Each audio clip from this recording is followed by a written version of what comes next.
ಇದೀಗ ಈ ಕಾರ್ಯಕ್ರಮದ ಅತ್ಯಂತ ಪ್ರಮುಖ ಘಟ್ಟಕ್ಕೆ ನಾವು ಅಣಿಯಾಗ್ತಾ ಇದ್ದೇವೆ.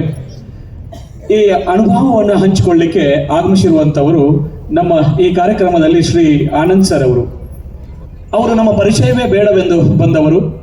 ಅಂತಹವರು ಇದೀಗ ತಮ್ಮ ಕೃಷಿ ಮಿಷನ್ನಿನ ಮೂಲಕವಾಗಿ 100 ಕೋಟಿ ಹಣವನ್ನ ಕ್ಯಾಬಿನೆಟ್ ದರ್ಜೆ ಸ್ಥಾನಮಾನ ಹೊಂದಿದಂಥವ್ರು. ಆ ಸಂದರ್ಭದಲ್ಲಿ ರೈತರ ಬದುಕನ್ನು ಹಸನಾಗಿಸಲಿಕ್ಕೆ ಹಲವಾರು ಪ್ರಯತ್ನಗಳನ್ನು ಮಾಡಿದಂಥವ್ರು. ಅವರು ಈ ಸಂದರ್ಭದಲ್ಲಿ ನಮ್ಮ ಕಾರ್ಯಕ್ರಮವನ್ನು ಉದ್ದೇಶಿಸಿ ತಮ್ಮ ಅನುಭವವನ್ನು ಹಂಚಿಕೊಳ್ಳಿಕ್ಕೆ ಆಗಮಿಸಿದ್ದಾರೆ. ಅವರನ್ನು ಅತ್ಯಂತ ಗೌರವಪೂರ್ವಕವಾಗಿ ನಾವು ವೇದಿಕೆಗೆ ಆಹ್ವಾನಿಸ್ತಾ ಇದ್ದೇವೆ. ಸರ್, ತಮ್ಮ ಸೇವೆ ನಿರಂತರವಾಗಿ ಸಾಗಲಿ ಅಂತ ಆಶಿಸ್ತಾನೆ. ಶಿವಮೊಗ್ಗ ಜಿಲ್ಲೆ ಸಾಗರದವರು BSc MSc ಅಗ್ರಿಯನ್ನು ಮಾಡಿಕೊಂಡು ನೌಕರಿ ಸೇರಬೇಕಾಗಿತ್ತು. ಆದರೆ ಆ ಸಾವಯವ ಕೃಷಿಯನ್ನು ನಂಬಿ ಕೃಷಿಕರ ಬದುಕನ್ನು ಹಸನಾಗಿಸುವ ಕಾರ್ಯಕ್ಕೆ ಅವರಿಗೆ ಬೋಧನೆಯನ್ನು ಮಾಡ್ಕೊಳ್ತಾನೆ ಪುರುಷೋತ್ತಮರಾಯರ ಶಿಷ್ಯಂದಿರಾಗಿ ಕೃಷಿ ಪ್ರಯೋಗ ಪರಿವಾರ ತೀರ್ಥಹಳ್ಳಿ ಇದರ ಅಡಿಯಲ್ಲಿ ಸಾವಯವ ಚಿಂತನ ವಿಚಾರವನ್ನು ಇಟ್ಕೊಂಡು ರಾಜ್ಯಾದ್ಯಂತ ರೈತರನ್ನ ಸಂಘಟಿಸಿ ಕರ್ನಾಟಕದಲ್ಲಿ ಕೃಷಿ ಪರಿವಾರವನ್ನು ಕಟ್ಟಿ ಅದರ ಅಡಿಯಲ್ಲಿ ಇಡೀ ರಾಜ್ಯಾದ್ಯಂತ ಜಿಲ್ಲೆ ತಾಲೂಕಿಗೆ ಒಂದು ಕೃಷಿ ಪರಿವಾರ ಅಂತ ಸ್ಥಾಪನೆ ಮಾಡಿಸಿ ಹಳ್ಳಿಗೂ ಮತ್ತು ಮನೆ ಮನೆಗೂ ಸಾವಯವ ಕೃಷಿ ಕುರಿತು ರೈತ ಜಾಗೃತಿಯನ್ನ ಮಾಡ್ತಾ ಇರುವಂತಹ ಶ್ರೀಯುತರಿಗೆ ಅನಂತ ಕೋಟಿ ನಮನಗಳನ್ನು ಅರ್ಪಣೆ ಮಾಡ್ತಾ ಇದೀಗ ತಮ್ಮ ಅನುಭವವನ್ನು ಅವರು ಹಂಚಿಕೊಂಡಿದ್ದಾರೆ.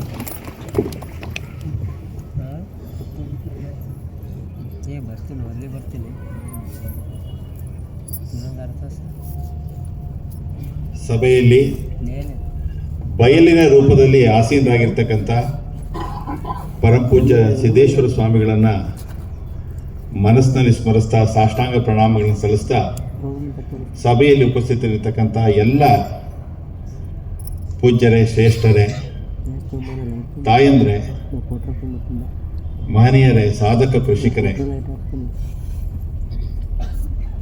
2 ವರ್ಷದ ಹಿಂದೆ ನೆನಪು ಜಾರುತ್ತೆ.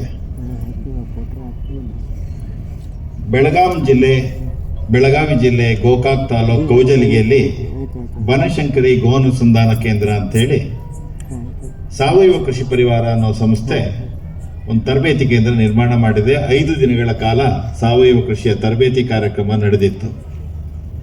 28ಕ್ಕೆ ಡಿಸೆಂಬರ್ 28ಕ್ಕೆ ಆ ತರಬೇತಿ ಮುಕ್ತಾಯ. ಸಂಜೆಗೆ ದರೆಪ್ಪ ಕಿತ್ತೂರು ಅವ್ರು ಏನು ಮಾತಾಡಿದ್ರು, ಅವ್ರ ಮಗ ಆ ಶಿಬಿರದಲ್ಲಿ ಶಿಬಿರಾರ್ಥಿ. ನಾನು ತರಬೇತಿ ಪೂರೈಸಿ ನನ್ನ ಊರಿಗೆ ಹೋಗುವ ಹವಣಿಕೆಯಲ್ಲಿ ಬ್ಯಾಗನ್ನು ತಗೊಂಬಂದು ವಾಹನದಲ್ಲಿ ಇಟ್ಕೊಳ್ತಾ ಇದ್ದೆ. ಸಿದ್ದೇಶ್ವರ ಸ್ವಾಮೀಜಿಯವರ ಆರೋಗ್ಯ ಭಾಳ ಬಿಗಡಾಯಿಸ್ತಾ ಇದೆ, ನೋಡ್ಕೊಂಡು ಹೋಗಲ್ವಾ ಅಂತ ಕೇಳಿದ್ರು. ನನ್ನ ಮನಸ್ಸಿಗೆ ಏನು ಅನ್ನಿಸ್ತೋ ಏನೋ, ಅವ್ರಿಗೇನೂ ಆಗಲ್ಲ, 8 ದಿನ ಆಗಿದೆ ನಾನು ಊರಿಂದ ಬಂದು, ಊರಿಗೆ ಹೋಗ್ತೀನಿ, ನನಗೆ ಅವ್ರಿಗೇನೂ ಆಗಲ್ಲ ಅಂತ ಅನ್ಸುತ್ತೆ ಅಂಥೇಳಿ ನಾನು ಊರಿಗೆ ಹೊರಟೋದೆ. ಮರುದಿನ ಅಲ್ಲ, ಅದರ ಮರುದಿನ ರಾತ್ರಿ ನಿದ್ದೆ ಬರ್ತಾ ಇಲ್ಲ. ಬೆಳಗ್ಗೆ ಅಳಬೇಕು ಅಂತ ಅನಿಸುತ್ತೆ. ಯಾವ ಶೋಕದ ಸುದ್ದಿಯೂ ನನ್ನ ಕಿವಿಗೆ ಬಿದ್ದಿಲ್ಲ. ತಡಿಲಿಕ್ಕಾಗ್ದೇನೆ ನಾನು ನನ್ನ ಶ್ರೀಮತಿಗೆ ಹೇಳಿದೆ, ನಾನು ವಿಜಯಪುರಕ್ಕೆ ಹೋಗಿ ಬರಬೇಕು, ಅವ್ರನ್ನ ನೋಡ್ಕೊಂಬರ್ಬೇಕು ಅಂತ ಅನಿಸ್ತಾ ಇದೆ ಯಾಕೋ ಅಂತ ಹೇಳಿದೆ. ಹೊರಟು ಬಂದೆ. ಹೊರಟು ಬರುವಾಗ ದಾರಿಯಲ್ಲಿ ವಿಜಯಪುರ ತಾಲೂಕು ಅಂತ ನೆನಪು ಮಾಡ್ಕೊಂಡ ತಕ್ಷಣ ನೆನಪಾಗೋ ಊರು ನಿಡೋಣಿ. ಆ ನಿಡೋಣಿಯಲ್ಲಿರ್ತಕ್ಕಂಥ ನನ್ನ ಆತ್ಮೀಯರು ಗುರುಪಾದ್ ಬಾಗಿ ಅವ್ರನ್ನ ಕರ್ಕೊಂಡೆ, ಮೌನೇಶ್ ನಿಡೋಣಿ ಅವ್ರನ್ನ ಕರ್ಕೊಂಡೆ. ಇಲ್ಲಿಯ ದ್ವಾರ ಬಾಗಿಲಿನ ಹತ್ರ ಬಂದೆ. 3 ದ್ವಾರ ಬಾಗಿಲುಗಳು. 1ನೇ ದಿನ ಪ್ರವೇಶ ಮಾಡಲಿಕ್ಕೆ ಇವರೆಲ್ಲರೂ ಸೇರಿ ಅವರು ಇವರು ಅಂತ ಹೇಳಿ ನನಗೆಲ್ಲ 100 ಬಿರುದುಗಳನ್ನ ಕೊಟ್ಟು ಆ ಗೇಟಿನ ಒಳಗಡೆ 1ನೇದ್ರೊಳಗೆ ದಬ್ಬಿಟ್ರು. ಆದರೆ ಆ ಗೇಟಿನ ಒಳಗಡೆ ಇವ್ರನ್ನ ಯಾರನ್ನೂ ಬಿಡಲೇ ಇಲ್ಲ. ಯಾರನ್ನು ದಬ್ಬಿದ್ರು ಅವ್ರು ಬಿಡಲೇ ಇಲ್ಲ. 2ನೇ ಗೇಟಲ್ಲಿ ನನ್ನನ್ನು ಪರಿಚಯ ಮಾಡ್ಕೊಡೋರು ಯಾರು? ಕನ್ನೇರಿ ಮಠದ ಪೂಜ್ಯ ಸ್ವಾಮೀಜಿಗಳು ನನ್ನ ಕೈ ಹಿಡಿದು ಕರ್ಕೊಂಡೋದ್ರು ಒಳಗೆ. ಇಲ್ಲಿಗೆ ಬಂದೆ. ಇಲ್ಲಿಗೆ ಬಂದು ಇಲ್ಲೆಲ್ಲ ಸಂಸದರಿದ್ದಾರೆ, ಶಾಸಕರಿದ್ದಾರೆ. ಮೆಟ್ಲತ್ತೋದು ಹೇಗೆ, ಸಿದ್ದೇಶ್ವರ ಸ್ವಾಮಿಗಳು ಮಲಗಿದ್ದಾರೆ. ಇಲ್ಲಿ ನಿಂತವ್ರು ಹೇಳ್ತಾರೆ, ಅವ್ರನ್ನ ನೋಡಬೇಕು, ಅವರು ಮಾತಾಡದೇ ಇದ್ರು ಅವರ ಮೌನದಲ್ಲಿ ನನ್ನ ಮೌನ ಬೆರಿಬೇಕು ಅಂತ ಭಾಳ 1 ನಿಮಿಷ ಮೌನವಾಗಿ ಪ್ರಾರ್ಥನೆ ಮಾಡಿದೆ. ಕನ್ನೇರಿ ಶ್ರೀಗಳು ಯಾವ ಕಾರಣಕ್ಕೂ ಏನೂ ಗೊತ್ತಿಲ್ಲ ಮೆಟ್ಲು ಇಳ್ಕೊಂಬಂದ್ರು. ಆನಂದ ಎಷ್ಟೊತ್ತಾಯ್ತು ಬಂದು ಅಂದರು. ಈಗಷ್ಟೇ ಬಂದೆ ಸ್ವಾಮೀಜಿ ಅಂದರು. ಅವ್ರ ಕೈ ಹಿಡಿದು ಮೇಲೆ ಕರ್ಕೊಂಡು ಹೋಗ್ಬಿಟ್ರು.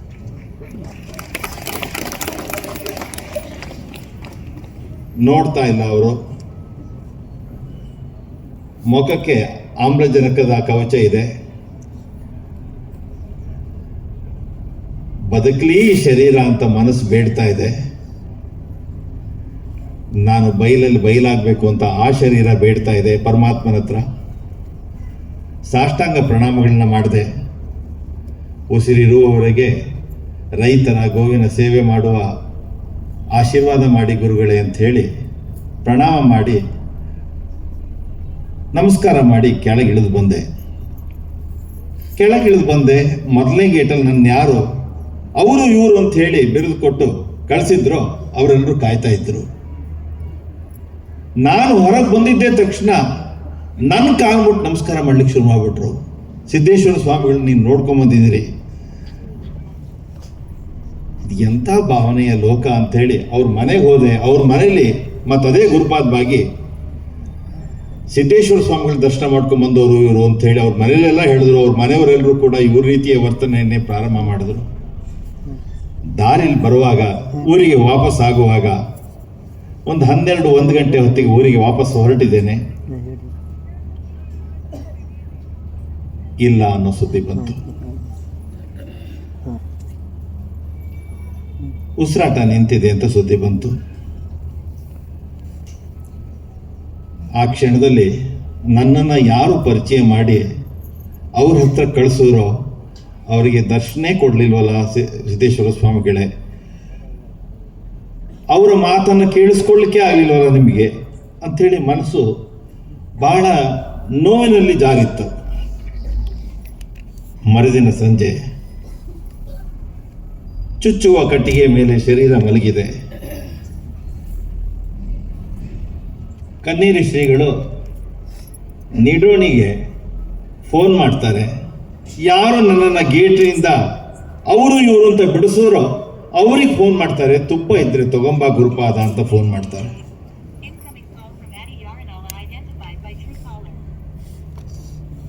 ಆ ತುಪ್ಪವನ್ನು ತರಿಸ್ಕೊಂಡವ್ರು ಯಾರು? ಈ ಗುರುಪಾದನಿಗೆ ದರ್ಶನ ಆಗಲಿಲ್ಲ ಅಂತ ನಾನು ಏನು ಬೇಡದೆ ತುಪ್ಪ ತರಿಸ್ಕೊಳ್ಳೋದ್ರ ಮೂಲಕ ಗುರುಪಾದನಿಗೆ ದರ್ಶನ ಕೊಟ್ಟಂತವ್ರು ಪರಮಪೂಜ್ಯ ಸಿದ್ದೇಶ್ವರ ಸ್ವಾಮಿ. 1 ವರ್ಷ ಕಳೆದಿದೆ. 2ನೇ ವರ್ಷ ನೆನಪು ಮಾಡ್ಕೊಳ್ಳುವಂಥ ಕಾರ್ಯಕ್ರಮ ಬಂದಿದೆ.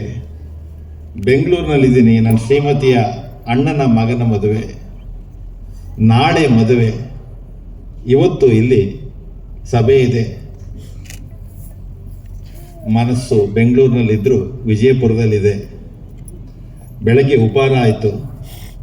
ನಾನು ಎಲ್ಲಿ ಹೋಗಿದ್ದೀನಿ ಅಂತಲೇ ಮನೇಲಿ ಗೊತ್ತಿಲ್ಲ. ನಾನು ಸಂಜೆ 5 ಗಂಟೆ ಹೊತ್ತಿಗೆ ಇಲ್ಲಿದ್ದೀನಿ. ದೊಡ್ಡ ಸಭೆ ನೆರವೇರಿದೆ. ಇಲ್ಲಿಗೆ ಬರಬೇಕು, ಅವ್ರ ಹತ್ರಕ್ಕೆ ಬರಬೇಕು ಅನ್ನೋ ಮನಸ್ಥಿತಿ ಇದ್ರೂ ಸಮೂಹ ಕಿಕ್ಕೆರೆದು ಕೂತಿದೆ, ಹತ್ರ ಕೂತಿದೆ, ಒಬ್ರಿಗೊಬ್ರಿಗೆ ಅಂಟ್ಕೊಂಡು ಕೂತಿದ್ದಾರೆ. ನಾನೆಲ್ಲೂ ದಾಟುವ ಹಾಗಿಲ್ಲ.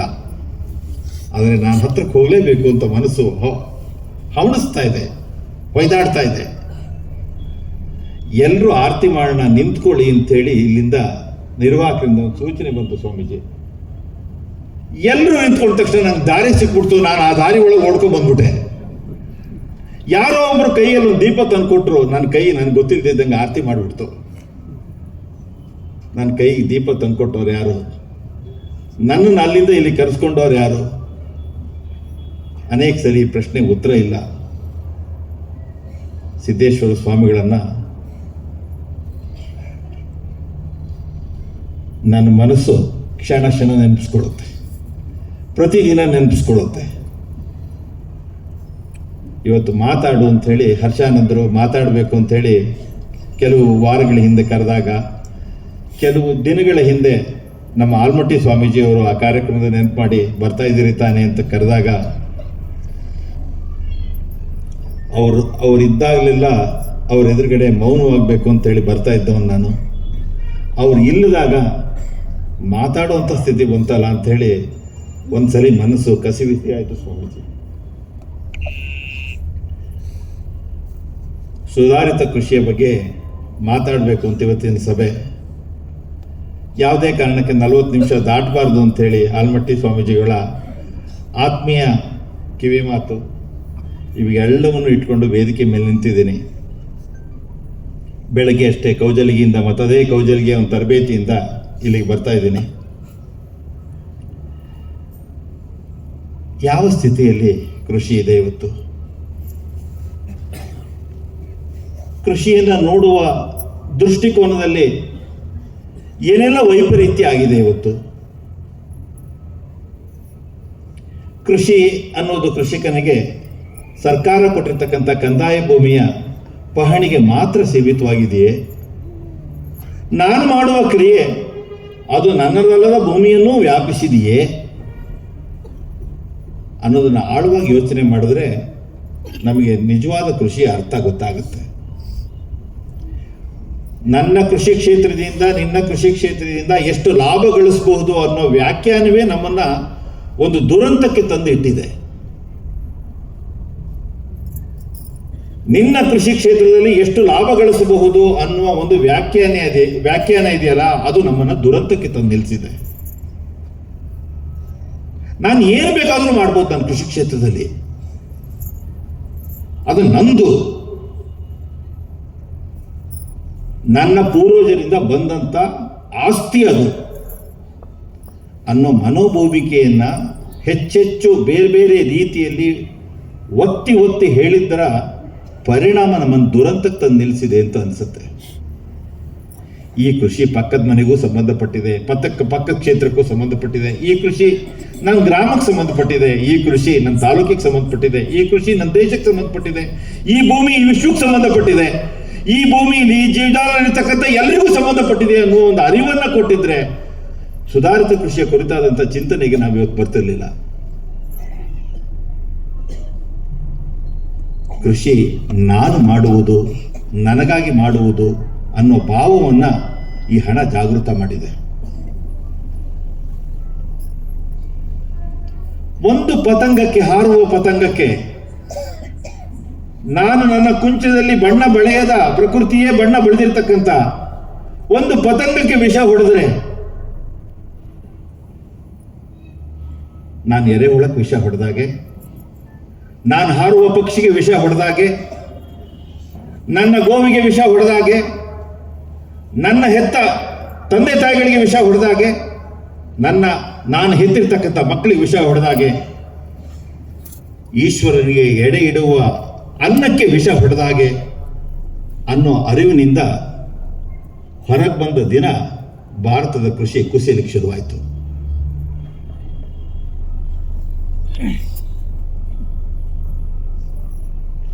ನಾನು ಯಾರು ಅನ್ನೋ ಒಂದು ಪ್ರಶ್ನೆ ಬರಬೇಕು ಕೃಷಿಕರಿಗೆ.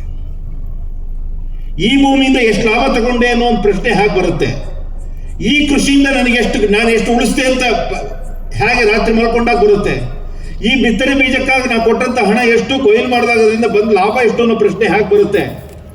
ಆ ಪ್ರಶ್ನೆ, ಎಲ್ಲ ಪ್ರಶ್ನೆಗಳಿಗೂ ಮೂಲವಾಗಿ ಕೃಷಿಕನ ಮನಸ್ಸಲ್ಲಿ ಬರಬೇಕಾದ್ದು ನಾನು ಯಾರು ಅನ್ನೋ ಒಂದು ಪ್ರಶ್ನೆ ಬರಬೇಕು. ನನ್ನ ಪಾತ್ರ ಏನು ಈ ಕ್ಷೇತ್ರದಲ್ಲಿ ಏನೋ ಪ್ರಶ್ನೆ ಬರಬೇಕು. ಅದು ಬರಲಿಲ್ವಾದ್ರೆ ನಾನು ಕೃಷಿಕ ಅಲ್ಲ. ನಾನೆಲ್ಲ ಕೃಷಿ ಮಾಡ್ತಾ ಇರೋದು, ನಾವುಗಳು ಕೃಷಿ ಮಾಡ್ತಾ ಇರೋದು ಅನ್ನೋ ಭಾವ ಬಂದ್ರೆ ಮಾತ್ರ ಕೃಷಿಕ ಅವನು. ಪತಂಗ ಕೃಷಿ ಮಾಡ್ತಾ ಇದೆ, ಹಕ್ಕಿ ಕೃಷಿ ಮಾಡ್ತಾ ಇದೆ, ಜಾನುವಾರು ಕೃಷಿ ಮಾಡ್ತಾ ಇದೆ, ಎರೆಹುಳ ಕೃಷಿ ಮಾಡ್ತಾ ಇದೆ, ಕಣ್ಣಿಗೆ ಕಾಣದ ಲಕ್ಷಾಂತರ ಕೋಟ್ಯಾಂತರ ಜೀವಿಗಳು ಕೃಷಿ ಮಾಡ್ತಾ ಇದೆ ಹಗಲು ರಾತ್ರಿ, ಲಾಭಾಪೇಕ್ಷೆ ಇಲ್ಲದೆ ಮಾಡ್ತಾ ಇವೆ. ನಾನು ಅನ್ನುವ ಭಾವವನ್ನ ತೆಗೆದು ಹಾಕುವ ಯಾವುದಾದ್ರೂ ಒಂದು ಮಾಧ್ಯಮ ಇದ್ರೆ ಅದು ಕೃಷಿ. ಅದೇ ಅರಿವೇ ಇಲ್ಲದೇನೆ ಪಾಣಿಯನ್ನ ಮುಂದಿಟ್ಕೊಂಡು ನಂದು 100 ಎಕರೆ ಇದೆ, 200 ಎಕರೆ ಅಂದ್ರೆ ಅವನು ಕೃಷಿಕ ಅಂತ ಹೇಗೆ ಒಪ್ಕೊಳ್ಳೋದು?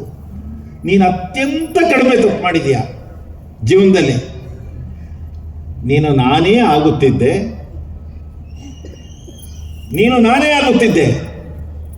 ನೀನು ಮಾಡಿರುವ ಅತ್ಯಂತ ಸಣ್ಣ ತಪ್ಪಿಗೆ ನಿನಗೆ ಮತ್ತೊಂದು ಜನ್ಮ ಕೊಡ್ತೀನಿ, ಪುಣ್ಯದ ಕೆಲಸ ಮಾಡಿ ನನ್ನ ಪಾದ ಸೇರು ಅಂತ ಕೊಟ್ಟಿರ್ತಕ್ಕಂಥ ಕಾಯಿಕ ಕ್ಷೇತ್ರದಲ್ಲಿ ವಿಷ ಸಿಂಪಡಣೆ ಮಾಡಿಬಿಟ್ವಿ.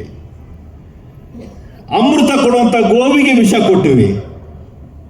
ಹಗಲು ರಾತ್ರಿ ನಮ್ಮ ಸಲುವಾಗಿ ಕೆಲಸ ಮಾಡುವಂಥ ಎರೆಹುಳುಗಳ ಬಾಯಿಗೆ ವಿಷ ತೆಗೆದು ಉಣಿಸಿದ್ವಿ.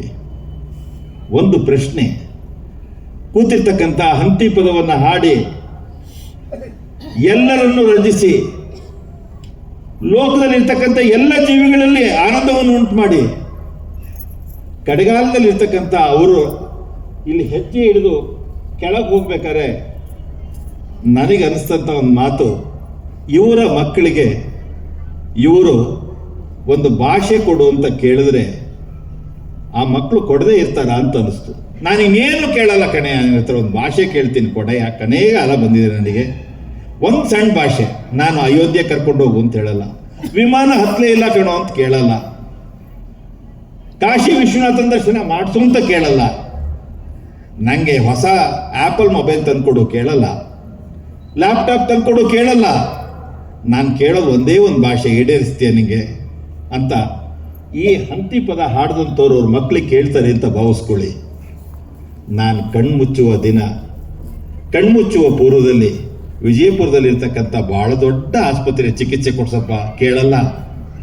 ನಾನು ಕೇಳೋದು ಒಂದೇ ಭಾಷೆ, ನಿನ್ನ ಹತ್ರ ನನ್ನನ್ನು ಎಲ್ಲಿ ಮಲಗಿಸ್ತೀಯೋ ಆ ಮಲಗಿಸುವ ಮಣ್ಣಲ್ಲಿ ವಿಷ ಸ್ಪರ್ಶ ಆಗದೆ ಇರೋಂಥ ಮಣ್ಣಲ್ಲಿ ಮಲಗಿಸಪ್ಪ ಅಂತ ಕೇಳಿದ್ರೆ, ನನ್ನ ತಂದೆ ತಾಯಿಯನ್ನು ನಮ್ಮ ದೇಶದಲ್ಲಿ ಅಥವಾ ವಿದೇಶದಲ್ಲಿ ಎಲ್ಲಿ ಕರ್ಕೊಂಡು ಹೋಗೋಣ? ಲಕ್ಷ ರೂಪಾಯಿ ಇರಲಿ, ಕೋಟಿ ರೂಪಾಯಿ ಇರಲಿ, ನಮ್ಮ ಹತ್ರ ಎಲ್ಲಿ ಕರ್ಕೊಂಡೋಗಿ ಮಲಗಿಸೋದು ಆ ಹಿರಿಯ ಜೀವವನ್ನು? ಹಿರಿಯ ಜೀವಗಳನ್ನು ನಮ್ಮ ಕೃಷಿ ಕ್ಷೇತ್ರದಲ್ಲಿ ಮಲಗಿಸ್ಕೊಂಡಿದ್ದೀವಿ, ಸದಾ ಸ್ಮರಣೆ ಇರಬೇಕು ಅಂತ ಆ ಜೀವಿಗಳನ್ನು ನಮ್ಮ ಜೊತೆಗೆ ಇಟ್ಕೊಂಡಿದ್ದೀವಿ, ತಪ್ಕೊಂಡಿದ್ದೀವಿ, ಅಪ್ಕೊಂಡಿದ್ದೀವಿ.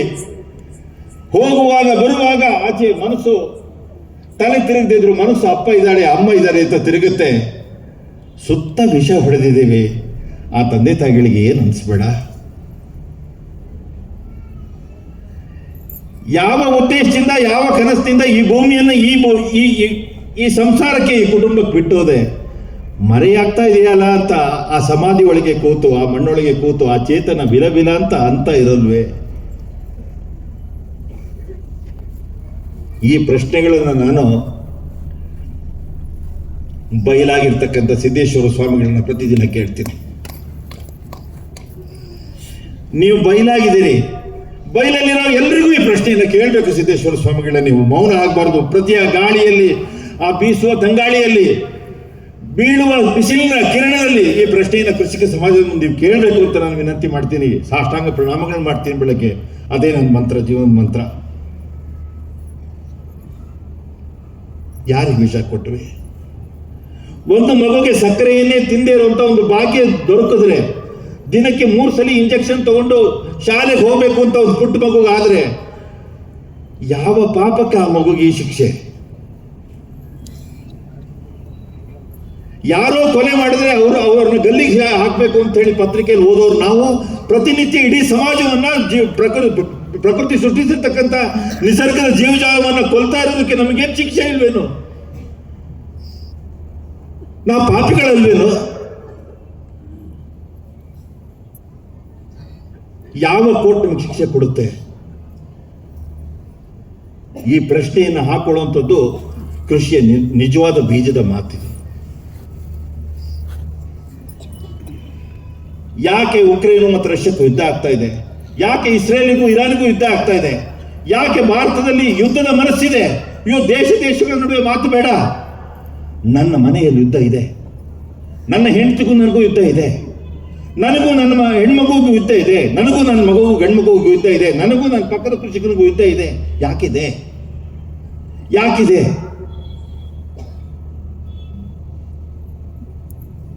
ಒಂದು ಜೀವವನ್ನು ವಿಷದಲ್ಲಿ ಸಾಯಿಸಿದ್ರೆ ಹಲವು ಜೀವಗಳು ಅದರ ಸಹಕಾರಕ್ಕೆ ಬರುತ್ತೆ.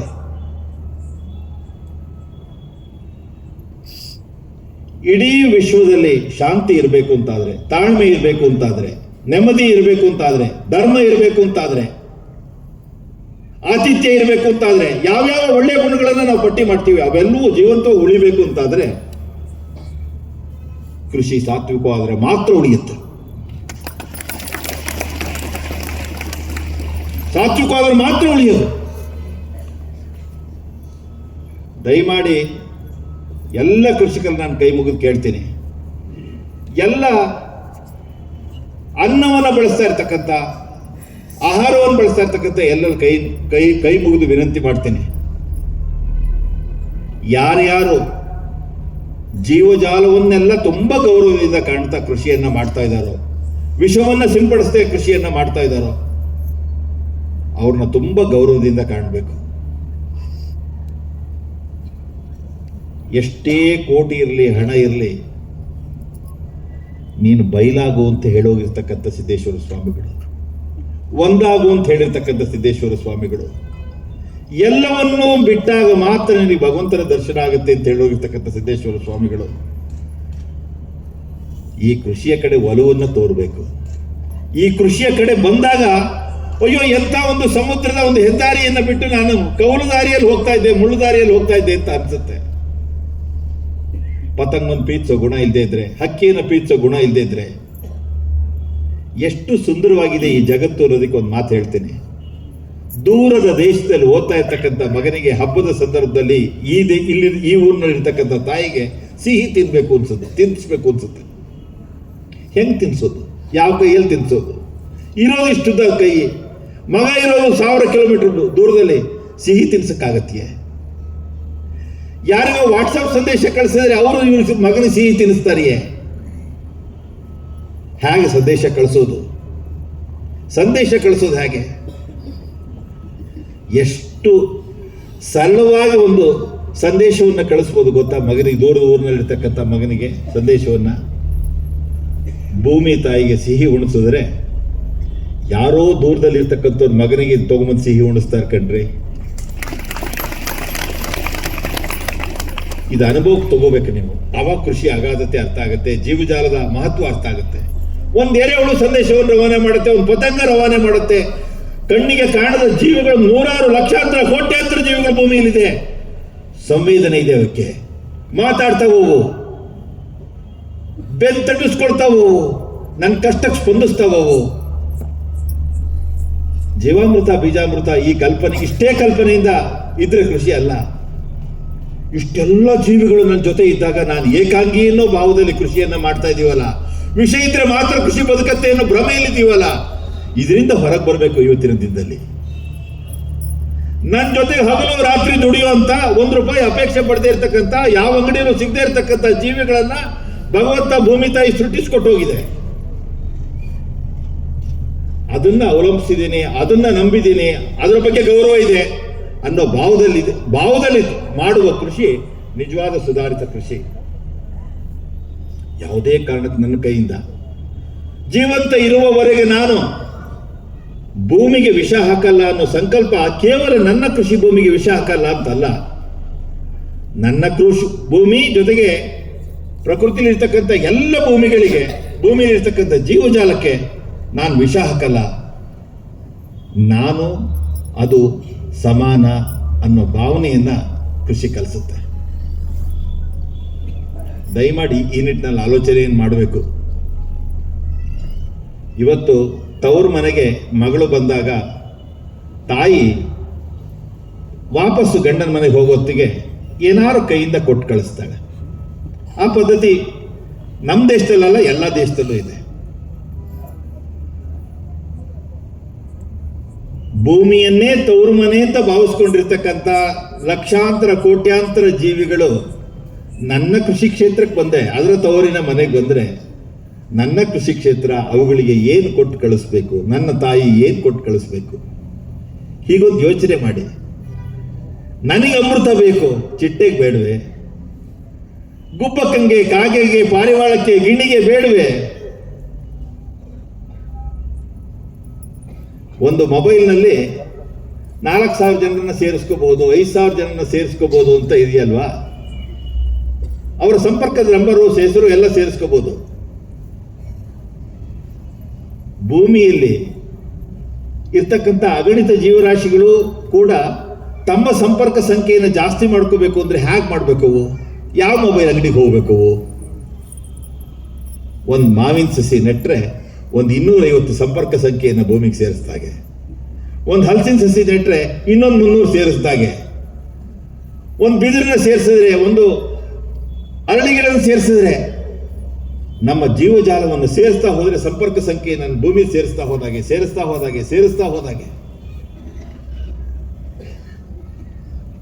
ಒಂದೊಂದೊಂದೊಂದು ಕರೆಯುತ್ತೆ. ಬಾ ನನ್ನ ಮೇಲೆ ಕೂತ್ಕೋ, ಕೃಷಿಕನಿಗೆ ಸಹಕಾರ ಕೊಡು, ಬಾ ನನ್ನ ಮೇಲೆ ಕೂತ್ಕೋ, ಕೃಷಿಕನಿಗೆ ಸಹಕಾರ ಕೊಡು, ಬಾ ನನ್ನ ಮೇಲೆ ಕೂತ್ಕೋ, ಇದು ಎಲ್ಲರ ಜೊತೆ ಒಡನಾಟ ಮಾಡು. ಇದು ಯಾವುದರ ಒಡನಾಟವೂ ಇಲ್ಲದೆ, ಯಾವ ಪತಂಗ, ಯಾವ ಹಕ್ಕಿ, ಯಾವ ಎರೆಹುಳ, ಯಾವುದರ ಒಡನಾಟವೂ ಇಲ್ಲದೆ ಬೆಳೆಯುವ ಪೈರನ್ನ ಪಡೆದು ಆಹಾರವಾಗಿ ಬಳಸುವಂತ ಒಂದು ಸಮಾಜದಲ್ಲಿ ಮನಸ್ಸು ಯಾವ ರೀತಿ ಇರುತ್ತೆ?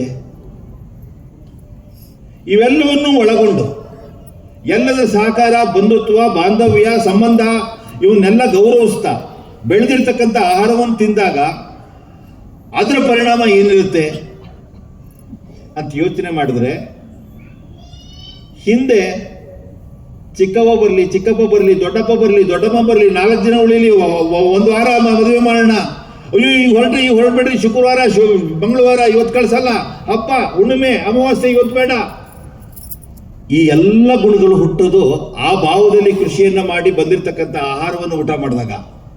ಹೊರಟ್ರ ಇರ್ಬೋದಿತ್ತಲ್ಲ.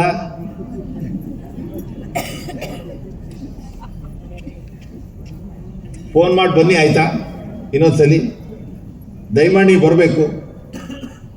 ಮನೆಗಳು ಒಡೆದು ಹೋಗಿರೋದು ಯಾಕೆ ಅಂದರೆ ಜೀವಜಾಲದ ಮನೆಯನ್ನು ಒಡೆದು ಬಿಟ್ಟಿದ್ದೀವಿ ವಿಷಯದಲ್ಲಿ.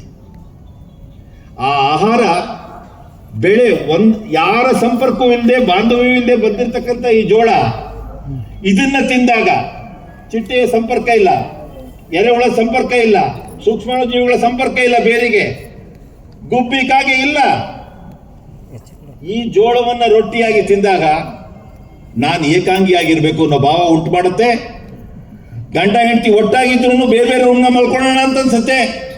ಮಕ್ಕಳಿಗೆ ತಂದೆ ತಾಯಿ ಬೇಡ ಅಂತ ಅನ್ಸುತ್ತೆ. ಯಾಕೆ ಅನಿಸ್ತಾ ಇದೆ? ದೇಶಕ್ಕೆ ದೇಶ ಬೇಕಾಗಿಲ್ಲ, ಗ್ರಾಮ ಬೇಕಾಗಿಲ್ಲ, ಹಳ್ಳಿ ಬೇಕಾಗಿಲ್ಲ, ಮನೆಯವರೇ ಬೇಕಾಗಿಲ್ಲ.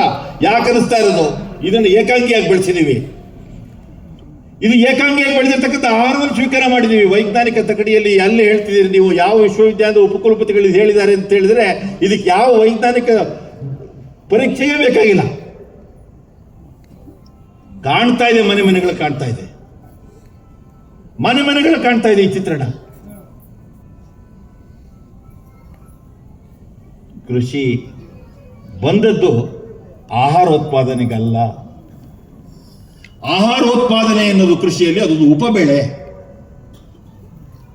ಕೃಷಿ ಬಂದಿದ್ದು ಭಗವಂತನ ಸಾಕ್ಷಾತ್ಕಾರಕ್ಕೆ. ನನ್ನನ್ನು ನಾನು ಅರಿಲಿಕ್ಕೆ ಬಂದಂಥದ್ದು ಕೃಷಿ. ಹಣದ ಗಳಿಕೆಗೆಲ್ಲ ಕೃಷಿ ಬಂದಿದ್ದು. ದೇಶದ ಹಸಿವನ್ನು ನೀಗಿಸ್ಲಿಕ್ಕೆಲ್ಲ ಬಂದಿದ್ದದು ಕೃಷಿ. ಭಗವಂತನನ್ನ ಕಾಣ್ಲಿಕ್ಕೆ ಬೇಕಾದಂತ ಹಸಿವನ್ನ ತಣಿಸ್ಲಿಕ್ಕೆ ಬಂದಂಥದ್ದು ಕೃಷಿ. ಅರ್ಥಕೊಳ್ಳೋದಲ್ಲಿ ಸೋತ್ವಿ. ಪೂರ್ವಿಕರು ಕೊಟ್ಟಂತ ವ್ಯಾಖ್ಯಾನವನ್ನ ಗ್ರಹಣ ಮಾಡೋದ್ರಲ್ಲಿ ಸೋತ್ವಿ. ಇದನ್ನ ನೆನಪು ಮಾಡಿಕೊಡ್ಬೇಕು ಕೃಷಿ. ತಾಯಂದ್ರು ದೊಡ್ಡ ಸಂಖ್ಯೆಯಲ್ಲಿದ್ದೀರಿ. ಈ ರೀತಿಯ ಬದುಕನ್ನ, ಕೃಷಿಯ ಬದುಕನ್ನ ಕಾಣ್ತೀನಿ, ಆಚರಿಸ್ತೀನಿ. ಬದುಕಿರೋವರೆಗೂ ನೀವು ಕೊಡೋ ಹೆಣ್ಮಗಳಿಗೆ ಕಾರಲ್ಲಿ ಕರ್ಕೊಂಡು ಹೋಗ್ತೀನೋ ಇಲ್ಲೋ ಗೊತ್ತಿಲ್ಲ, ಆದರೆ ಸಿದ್ದೇಶ್ವರ ಸ್ವಾಮಿಗಳನ್ನ ತೊಟ್ಲಲ್ಲಿ ತೂಗ್ತೀನಿ ಅವರ ಆದರ್ಶ ಅಂತ ಬಯಸುವಂತ ಹುಡುಗರಿಗೆ ನನ್ನ ಮನೆಯ ಹೆಣ್ಮಗಳು ಕೊಡಲ್ಲ ಅಂದ್ರೆ ಸಿದ್ದೇಶ್ವರ ಸ್ವಾಮಿಗಳು ಬೈಲಿನಲ್ಲೇ ಕಣ್ಣೀರು ಹಾಕ್ತಾರೆ ಕಣ್ರಿ. ನನ್ನ ಮನೆಯ ಹುಡುಗಿ ಕೃಷಿ ಕ್ಷೇತ್ರದಲ್ಲಿ ಇಲ್ಲ ಅಂತ ಆದ್ರೆ ಅದರಂತ ದೊಡ್ಡ ದುರಂತ ಮತ್ತೊಂದಿಲ್ಲ ಮನೆಗೆ. ನಮ್ಮ ಮನೆಗೂ ಕೃಷಿಗೂ ಸಂಬಂಧ ಇಲ್ಲ ಅಂತ ಆದ್ರೆ ನಾವು ಭಗವಂತನಿಂದ ಅಷ್ಟು ದೂರ ಇದ್ದೀವಿ ಅಂತ ಅರ್ಥ.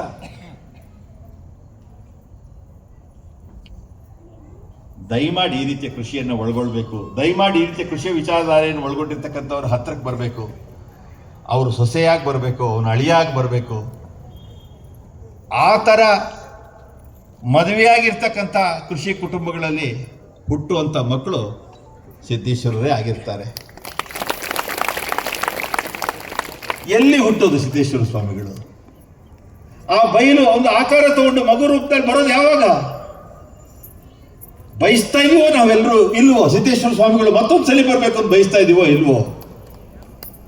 ಯಾರು ಈ ಬಯಲನ್ನ ಒಪ್ಕೊಂಡಿದ್ದಾರೋ, ಈ ಬಯಲಿನ ಸೃಷ್ಟಿಯಾಗಿರ್ತಕ್ಕಂಥ ಎಲ್ಲವನ್ನು ತನ್ನದು ಅಂತ ಒಪ್ಕೊಂಡಿದ್ದಾರೋ, ಅವರ ಹೊಟ್ಟೆಯಲ್ಲಿ ಬಯಲಾಗಿ ಬರ್ತೀನಿ ಅಂತ, ಅವರ ಹೊಟ್ಟೆಯಲ್ಲಿ ಬಂದು ಬಯಲಾಗ್ತೀನಿ ಅಂತ ಹೇಳಿರ್ತಕ್ಕಂಥ ಸಿದ್ದೇಶ್ವರ ಸ್ವಾಮಿಗಳು.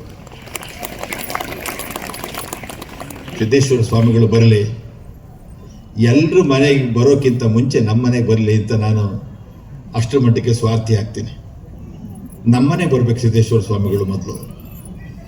ನಮ್ಮನೆಗೆ ಬರಬೇಕು ಸಿದ್ದೇಶ್ವರ ಸ್ವಾಮಿಗಳ ಬದಲು. ನನ್ನ ಮಗನ ಹೊಟ್ಟೆಯಲ್ಲಿ ಹುಟ್ಟಬೇಕು ಸಿದ್ದೇಶ್ವರ ಸ್ವಾಮಿಗಳ ಮೊದಲು. ನನ್ನ ಮಾವಿನ ಮರದಲ್ಲಿ ಹುಟ್ಟಬೇಕು ಸಿದ್ದೇಶ್ವರ ಸ್ವಾಮಿಗಳ ಮೊದಲು. ನನ್ನ ಆಕಳ ಕೆಚ್ಚಲಲ್ಲಿ ಅವರ ಪ್ರವಚನಗಳೆಲ್ಲ ಅಮೃತ ದಾರಿಯಾಗಿ ಬರಬೇಕು ಅಂತ ಹೇಳಿ ಬಯಸುವಂಥವ್ನು ನಾನು. ಕೆಟ್ಟಲೆ ಕೈ ಹಾಕಿದ್ರೆ ಸಿದ್ದೇಶ್ವರ ಸ್ವಾಮಿಗಳ ಅಮೃತ ವಚನ ಬಂತು, ಅದನ್ನು ಕುಡಿದ್ರೆ, ಹಾಲು ಕುಡಿದ್ರೆ, ಮಾತಾಡದೇ ಇದ್ರು ಮೌನದಲ್ಲಿ ಅವರ ಅಮೃತ ವಚನಗಳು ಬರ್ತಾ ಇದೆ ಅಂತ ಅನಿಸ್ಬೇಕು. ಗೋವಿಗೆ ಯಾವ ಮೇವು ತಿನ್ನಿಸ್ಲಿ, ಆ ಹಾಲು ಆ ಅಮೃತ ಆಗಬೇಕು ಅಂದರೆ ಯಾವ ಮೇವು ತಿನ್ನಿಸ್ಲಿ, ಯಾವ ರೀತಿ ಆ ಮೇವನ್ನು ಬೆಳ್ಕೊಂಬರ್ಲಿ. ಕೊಯ್ಯುವಾಗ ನನ್ನ ಮನಸ್ಥಿತಿ ಹೇಗಿರಲಿ, ಹುಲ್ಲನ್ನು ಕೊಯ್ತಾ ಇದ್ದೀನೋ ಅಥವಾ ಅಮೃತವನ್ನು ಕೊಯ್ತಾ ಇದ್ದೀನಿ ಕ್ಷಮಿಸು ತಾಯಿ ಅಂತ ಇದಕ್ಕೆ ಬೇಡ್ಕೊಂಡು ಕೊಯ್ತಾ ಇದ್ದೀನೋ, ಈ ಭಾವವೇ ಇಲ್ಲದೆ ಇದ್ರೆ ಯಾವುದೋ ಯಂತ್ರದಲ್ಲಿ ಮನೆಯಲ್ಲಿ ದಿಂಬಿಗೆ ಕೈ ಹೋಗ್ತಾ ಮೊಬೈಲ್ನ ಹೀಗೆ ಆಡಿಸ್ತಾ ಯಂತ್ರದಲ್ಲಿ ಕೊಯ್ಲು ಮಾಡಿಕೊಂಡು ರಸ್ತೆಯಲ್ಲಿ ಕಣ ಮಾಡಿ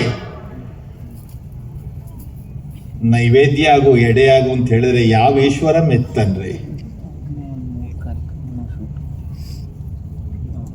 ಯಾವ ಈಶ್ವರ ಮೆತ್ತಾರೆ?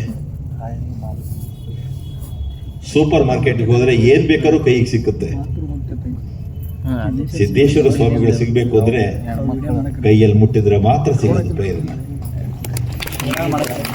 ಯಂತ್ರದಲ್ಲಿ ಸಿದ್ದೇಶ್ವರ ಸ್ವಾಮಿಗಳಿಲ್ಲ, ತಂತ್ರದಲ್ಲಿ ಸಿದ್ದೇಶ್ವರ ಸ್ವಾಮಿಗಳಿಲ್ಲ. ಸಿದ್ದೇಶ್ವರ ಸ್ವಾಮಿಗಳು ಅಂತಃಕರಣದಲ್ಲಿದ್ದಾರೆ. ಅದರೊಳಗಿರೋ ಜೀವವನ್ನು ಅರ್ಥ ಮಾಡಿಕೊಂಡು ಸಿದ್ದೇಶ್ವರ ಸ್ವಾಮಿಗಳು ಅದರೊಳಗಿರೋ ಜೀವವನ್ನ ನಿಡೋಣಿಯ ಗುರುಪಾದನ ತುಪ್ಪ ತಗೊಂಬಂತ ಕನಿರಿಷಿಗಳು ಹೇಳ್ತಾರೆ ಅಂತ ಹೇಳಿದ್ರೆ ಮೌನವಾದಾಗ ಮಾತಾಡಿರತಕ್ಕಂಥ ದಿವ್ಯ ಚೇತನ ಸಿದ್ದೇಶ್ವರರು. ಆಲ್ಮಟ್ಟಿ ಶ್ರೀಗಳು ಕರೆದಾಗ, ಹರ್ಷಾನಂದರು ಕರೆದಾಗ ಮೌನವಾಗಬೇಕು ಅಂತ ಇದ್ದವನಿಗೆ ಮಾತಾಡು ಅಂತ ಹೇಳ್ತಾ ಇದ್ದಾರಲ್ಲ, ನಾನು ಏನು ಮಾತಾಡಲಿ ಅನ್ನೋ ಒಂದು ದೊಡ್ಡ ಆತಂಕದಲ್ಲೇ ನಾನಿದ್ದೆ. ಇವತ್ತು ನಾನೇನೋ ಮಾತಾಡಿದ್ದೀನಿ, ನಿಮಗೇನೋ ಒಂದು ಅರ್ಥ ಆಗಿದೆ ಅಂತ ಅನಿಸುತ್ತೆ, ಆದರೆ ನಾನು ಮಾತಾಡಿಲ್ಲ. ನನ್ನ ಅಂತರಂಗಕ್ಕೆ ನಾನು ಮಾತಾಡ್ಕೊಂಡಿರೋದು, ನನಗೆ ಮಾತಾಡ್ಕೊಂಡಿರೋದು. ನನಗೂ ನನ್ನ ಶ್ರೀಮತಿಗೂ ಗಲಾಟೆ ಆದರೆ ತುಂಬ ಸ್ವಾರಸ್ಯಕರವಾದಂಥ ಗಲಾಟೆ ಆಗತ್ತೆ. ಗಲಾಟೆ ಆದರೆ ಅದಕ್ಕೆ ಏನು ಕಾರಣ ಅಂತ ನೋಡ್ತಾ ಹೋದರೆ ನನ್ನ ಕೃಷಿ ಕ್ಷೇತ್ರದಲ್ಲಿ ಮಾಡಿರೋ ತಪ್ಪಿನ ಕಾರಣ ಅಂತ ಗೊತ್ತಾಗುತ್ತೆ. ನನ್ನ ಆಕಳಿಗೆ ಇವತ್ತು ಹೊಡೆದಿರೋ ಕಾರಣ ಅಂತ ಗೊತ್ತಾಗುತ್ತೆ. ಯಾಕೆ ಮನಸ್ಸು ಹೀಗೆ ಮುದುಡ್ತಾ ಇದೆ ಅಂತ ಗೊತ್ತಾದರೆ ನನ್ನ ಬೆಳೆ ಮುದುಡಿರೋದು ಗೊತ್ತಾಗ್ತಾ ಹೋಗುತ್ತೆ. ನಮ್ಮ ಕೃಷಿಕರು ಎಲ್ಲ ಸಮಸ್ಯೆಗೆ ಪರಿಹಾರವನ್ನು ಹಣದ ಮೂಲಕ ನೋಡೋದ್ರ ಬದಲು ನಾನು ಮಾಡಿರೋ ತಪ್ಪಿನ ಮೂಲಕ ನೋಡ್ತಾ ಹೋದರೆ ಅದೇ ನಮ್ಮ ಕೃಷಿಯನ್ನು ಸುಧಾರಿಸುವ, ಅದೇ ನಮ್ಮ ಜೀವನವನ್ನು ಸುಧಾರಿಸುವ, ಅದೇ ನಮ್ಮನ್ನು ಸಿದ್ದೇಶ್ವರರೆಡೆಗೆ ಕರೆದುಕೊಂಡು ಹೋಗುವ ಪಥ ಅಂತ ನಾನು ಹೇಳ್ತಾ ನನ್ನ ಮಾತನ್ನು ಮುಗಿಸ್ತೇನೆ. ತಪ್ಪಾಡಿದರೆ ಕ್ಷಮಿಸ್ಬಿಡಿ. ಈ ಸಂದರ್ಭಕ್ಕೆ ಬರ್ತೀನೋ ಇಲ್ವೋ ಅಂತ ಅಂದ್ಕೊಳ್ತಾ ಇದ್ದವನಿಗೆ ಹರ್ಷಾನಂದರು ಕರೆದಾಗ ನನ್ನ ಹೆಸರು ಆನಂದ, ಅವ್ರ ಹರ್ಷಾನಂದ. ನನಗೆ ಅವ್ರ ಕರೆದ ಕ್ಷಣದಿಂದ ನಿತ್ಯಾನಂದ ಆಗ್ಬಿಟ್ಟಿದೆ. ಒಂದು ಅವಕಾಶ ಕೊಟ್ಟಿದ್ದಕ್ಕೆ ಧನ್ಯವಾದ. ಪರಮಪೂಜ್ಯರನ್ನು ನಾನು ನಿತ್ಯ ಸ್ಮರಣೆ ಮಾಡ್ತೀನಿ. ಈ ಕಣ್ಣಿರುವವರೆಗೂ, ಈ ಬುದ್ಧಿಯಲ್ಲಿ ವಿವೇಕ ಇರುವವರೆಗೂ ಅವರ ನೆನಪಿನಿಂದ ನನ್ನನ್ನು ದೂರ ಮಾಡಬೇಡಪ್ಪ ಭಗವಂತ ಅಂತ ಬೇಡ್ತಾ ನಾನು ವೇದಿಕೆಯಿಂದ ನಿರ್ಗಮಿಸ್ತೀನಿ. ನಮಸ್ಕಾರ. ಧನ್ಯವಾದಗಳು ಸರ್. ದಯವಿಟ್ಟು ವೇದಿಕೆ ಮೇಲೆ ಇರಬೇಕು ಸರ್. ಆನಂದ್ ಸರ್ ದಯವಿಟ್ಟು. ಇದೀಗ ಇದುವರೆಗೆ ನಮ್ಮನ್ನು ಉದ್ದೇಶಿಸಿ ಮಾತನಾಡಿರುವಂಥವರು ರೈತರಿಗೆ ಇಡೀ ನಾಡಿನಲ್ಲಿ ಬಹುದೊಡ್ಡ ಗೌರವ ಸಿಗಬೇಕು ಅಂತ ಹೇಳಿ ರೈತ ರಥೋತ್ಸವ ಅನ್ನುವಂಥ ಕಾರ್ಯಕ್ರಮವನ್ನೇ ಮಾಡಿದವರು. ರೈತರನ್ನ ರಥದಲ್ಲಿ ಕೂರಿಸಿಕೊಂಡು ಮಹಾತ್ಮರೆಲ್ಲ ರಥವನ್ನ ಎಳೆಯುವ ಹಾಗೆ ಮಾಡಿ ರೈತರಿಗೆ ಬಹುದೊಡ್ಡ ಗೌರವ ಸಿಗಬೇಕು ಅಂತ ಹಂಬಲಿಸಿದಂಥವರು ಶ್ರೀ ಆನಂದರವರು. ಯಾವಾಗ ರೈತ ಅಂತರಂಗದ ಕೃಷಿಗೆ ಇಳಿತಾನೋ ಆಗ ಮಾತ್ರ ಬಹಿರಂಗದ ಕೃಷಿಯಲ್ಲಿ ಒಂದಿಷ್ಟು ಪಾವಿತ್ರ್ಯತೆ ಬರ್ತದೆ ಅನ್ನುವಂಥ ಮಾತುಗಳನ್ನ ಈ ಸಂದರ್ಭದಲ್ಲಿ ಅವರು ಹೇಳಿದರು. ನಾವು ನೀಡುವ ರೈತನನ್ನ ಬೇಡುವ ರೈತನನ್ನಾಗಿ ಮಾಡಿದ್ದೇವೆ. ಅದಕ್ಕೆ ಸಿದ್ದೇಶ್ವರ ಅಪ್ಪಾಜಿಗಳು ಯಾವಾಗಲೂ ಹೇಳ್ತಿದ್ರು, ಆತ ನೀಡುವ ರೈತ, ಆತನನ್ನ ಬೇಡುವ ಹಾಗೆ ಮಾಡಬೇಡಿ, ಅವನಿಗೆ ಸೌಲಭ್ಯಗಳನ್ನು ಕೊಡಿ ಅಂತ ಕೇಳ್ತಾ ಇದ್ರು.